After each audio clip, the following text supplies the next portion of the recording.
Assalamu alaikum and I welcome you all to your online classes again.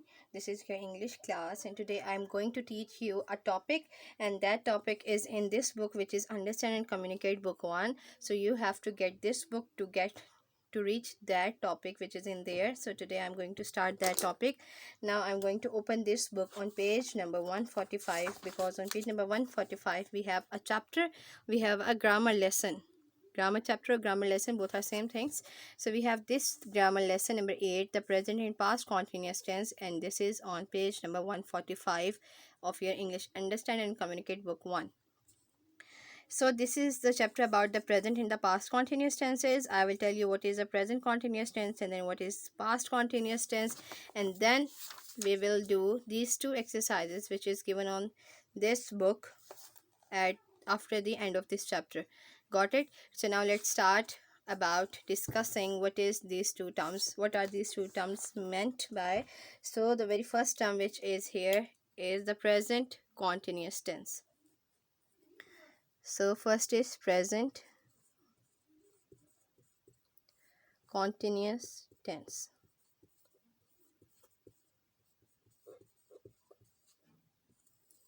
So basically there are three tenses: present, past and future, and each tense is subdivided into four other categories. So present tense has four types of it: present indefinite tense, present continuous tense, present perfect tense and present perfect continuous tense. So present continuous tense is the second type of present tense. Now the word continuous means the work that is in continuity, the work that is going to uh, that the work that is in progress, the work that is not completely done, that thing is known as continuous. So the present continuous thing, I always told you that there are three main components for each tense, and those three components are subject, verb and object. Subject is a person who does something, verb is a word which expresses an expression, and this object is a thing onto which work is done. And we usually do modify these three main components according to the requirement of the tense. So here today we have present continuous tense. So in the case of present continuous tense, we first have our subject, then there are three helping verbs that are used for the present continuous tense, and those helping verbs are is, are, am. I will tell you a little bit later where we have to use is, where we have to use are, and where we have to use am as well. After this, main verb comes in the first form with the addition of ing with it, and then basically we have our object. Now the question is where we have to use these helping verbs. So in case if you have your subject plural, if your subject is plural, it means if you have a thing more than one in a sentence, more than one person in a sentence, that means your subject is plural one. So in that case, if your subject is plural, then you will use are with it. The verb first form with ing will remain as it is in all the cases. If your subject is singular, it means a one person or a one thing is in a sentence, then you are going to use is with it as your helping verb for present continuous tense. And the last case where you have to use am, if your subject comes in the form of I, only I, then you have to use am with it. Am is only a single helping verb that is only used with I. Got it? So whenever your subject is plural, you will use are. Subject is singular, you will use is as your helping verb, and with I you will use am as your helping verb.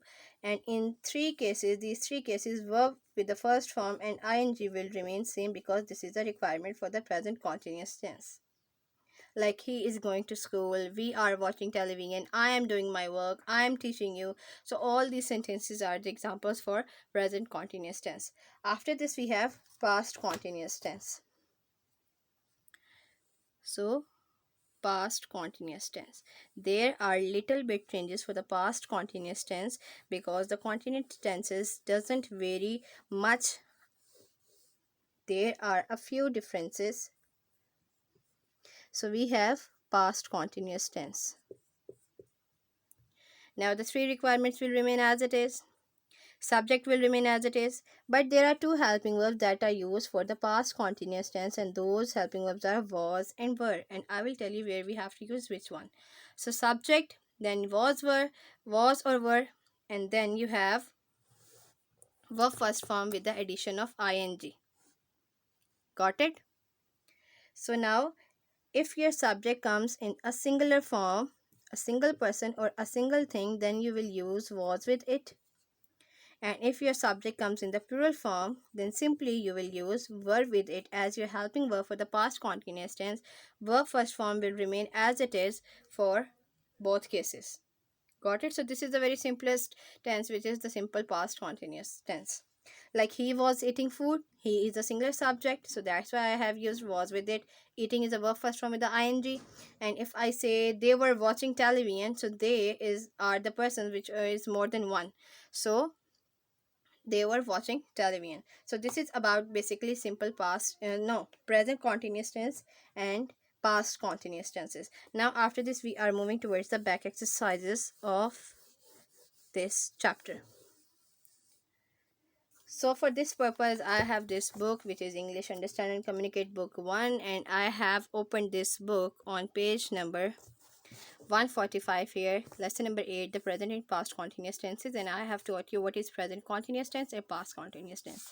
Now it's time to move towards the back exercises of this chapter, which is on page number 146. So exercise number 1 is here. Now what it in this exercise is saying to us, fill in the blank in each sentence with the correct present continuous tense form of the verb given in brackets.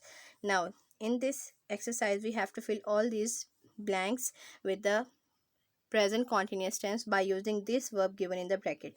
The children dash in the room. Now child is the singular subject, children is the plural one. So children is plural subject, so that's why the children are playing. Play is the verb first form and ing, playing. The children are playing in the room.